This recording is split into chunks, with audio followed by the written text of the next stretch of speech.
हाज़रीन तव्हांखे ॿुधाईंदा हलूं त उमरकोट में कामरेड डॉक्टर ताजू भील जी 3 वरसी मल्हाई वई।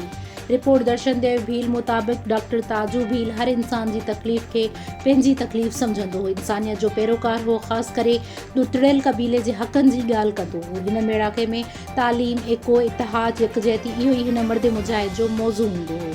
अॼु इन ई अमर किरदार शख़्स जी 3 वरसी हुई। उमरकोट में तमाम मोअज़्ज़िज़ीन हिन खावड़ी किरदार कामरेड ताजूमल जी 3 वरसी ते संदसि मज़ार ते गुलनि जी चादर चाढ़े भेटा पेश कई, हाज़िरी ॾेई दुआ घुरी। बिरादरी पारां अमर कामरेड ताजू भील जी वरसी मल्हाई वई।